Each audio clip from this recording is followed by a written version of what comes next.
Bismillah, alhamdulillah, wassalatu wassalamu ala rasulillah wa ala alihi wa ashabihi wa man tabi'um bisanin la yaumil qiyamah amma ba'du. Saudaraku kaum muslimin rahimani wa rahimakumullah, assalamualaikum warahmatullahi wabarakatuh. Saudara kaum muslimin, Allah subhanahu wa ta'ala berfirman dalam surat Al-Hujurat ayat yang ke-10, innamal mu'minuna ikhwah, sesungguhnya orang-orang yang beriman itu bersaudara.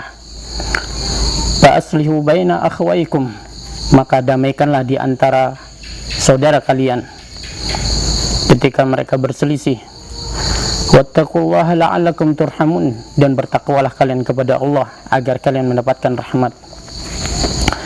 Saudaraku kaum muslimin di seluruh tanah air dan terkhusus di bumi Lombok, dalam ayat ini Allah SWT katakan bahwa kita semua orang-orang yang beriman itu adalah bersaudara, dan agar kita berdamai saat berselisih.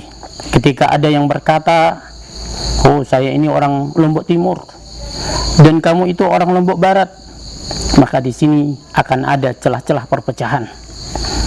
Namun ketika kita berkata, oh enggak, kita ini semua orang Lombok, pasti kita akan merasa semua bersaudara, ya, dan tertutuplah celah-celah perselisihan.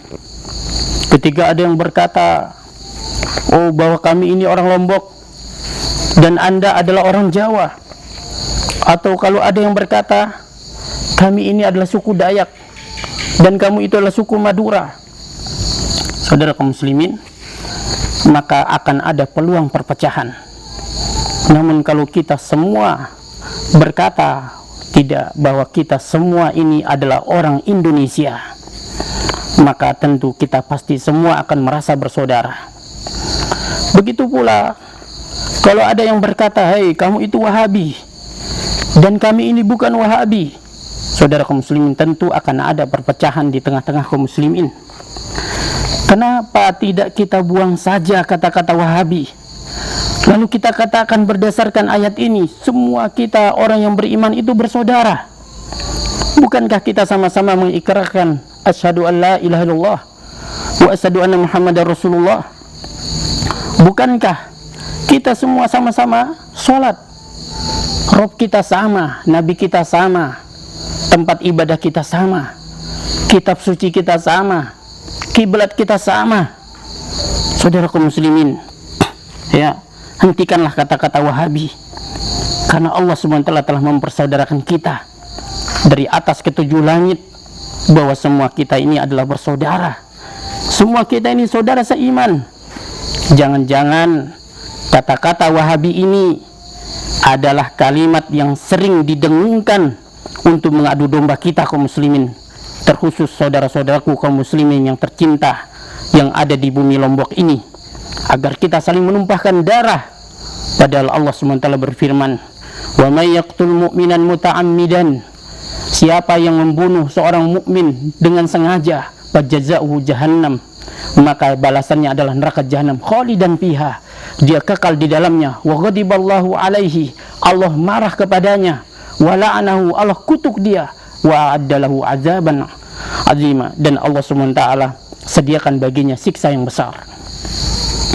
Saudara kaum muslimin, lantaran didengungkannya kata-kata Wahabi, masjid kami dirusak, pondok kami dihancurkan, kendaraan santri kami dan kendaraan anak-anak yatim kami dibakar. Namun sedikit pun kami tidak menaruh balas dendam dan amarah. Kenapa? Karena mereka adalah saudara kami, mereka adalah saudara kami seiman. Bahkan karena kecintaan kami pada saudara kami seiman, terkhusus di Lombok, saat terjadi gempa, dari tempat yang jauh kami tinggalkan anak istri dan kampung halaman kami.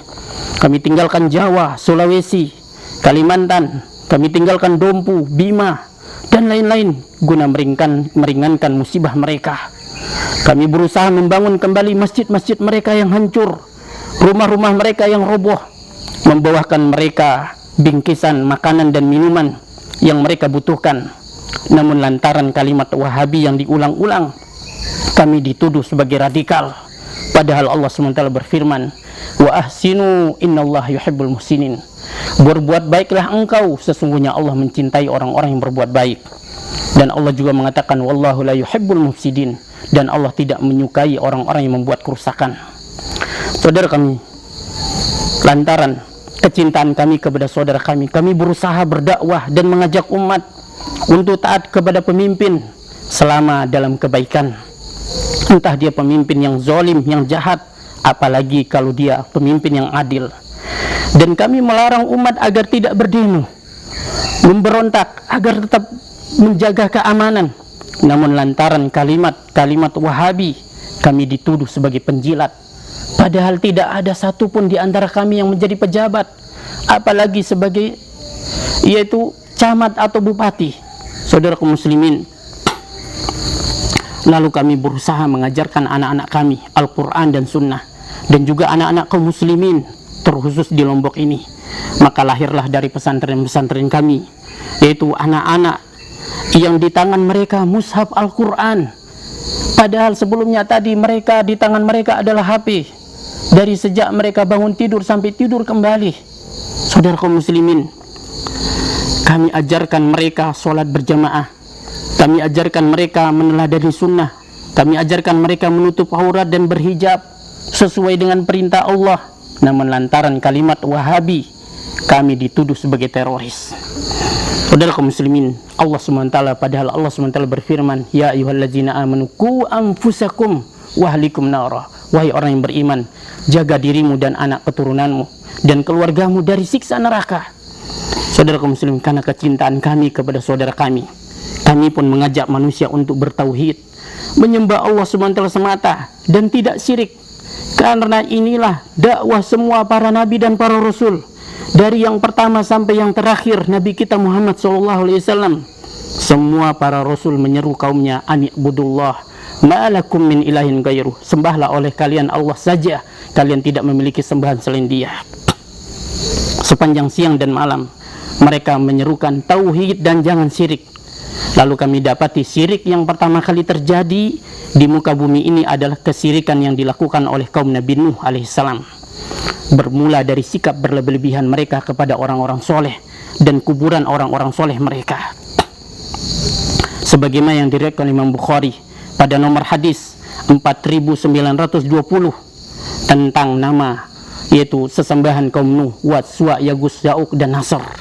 Saudara kaum muslimin, karena itulah Nabi kita Muhammad SAW, karena saking cintanya pada umatnya dan khawatir kalau umatnya ini kembali terjerumus ke dalam syirik, maka pada awal-awal Islam Nabi SAW melarang kaum muslimin menziarahi kubur.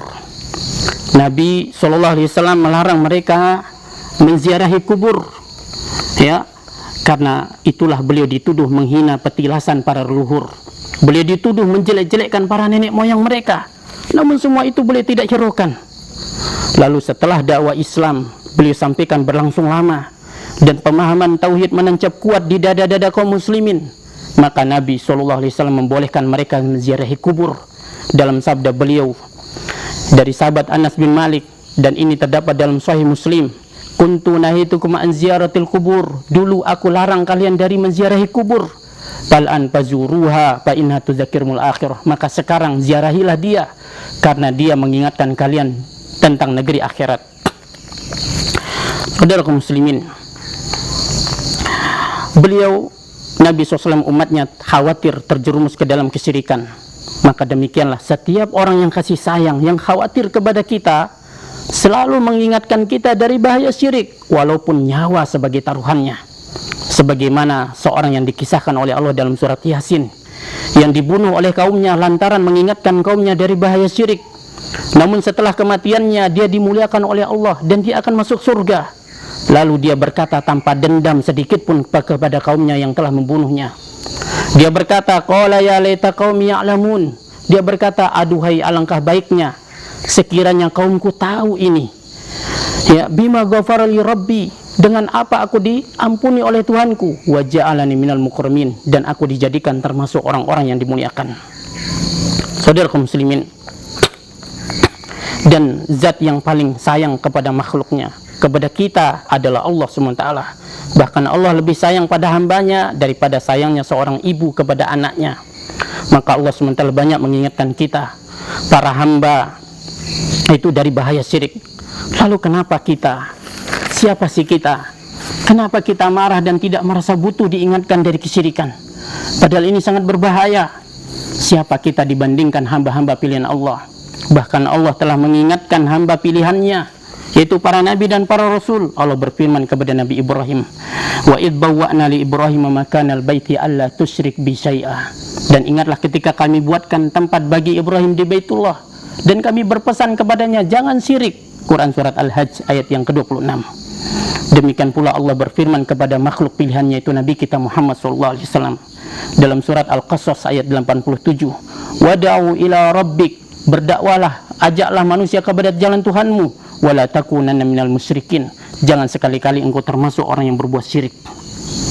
Allah mengulangi lagi dalam surat Asy-Syu'ara ayat 213, fala tad'u ma'allahi ilahan akhar, janganlah engkau menyeru di samping Allah Tuhan yang lain, yang itu maksudnya jangan syirik. Fatakuna minal mu'azzabin, nanti kamu akan disiksa wahai Muhammad jika engkau termasuk berbuat syirik. Namun lantaran kami sampaikan ajaran Allah, melanjutkan ajaran para nabi dan para rasul Allah, kami pun disebut sebagai Wahabi. Saudaraku muslim, saudaraku seiman, dalam mengemban tugas yang Allah bebankan pada kita, yakni mengajarkan tauhid, melanjutkan ajaran nabi dan para rasul, ini semua tentu terdapat banyak khilaf dan kekurangan dari kami. Kenapa? Karena kami ini bukanlah nabi, bukan pula malaikat yang tidak pernah bersalah.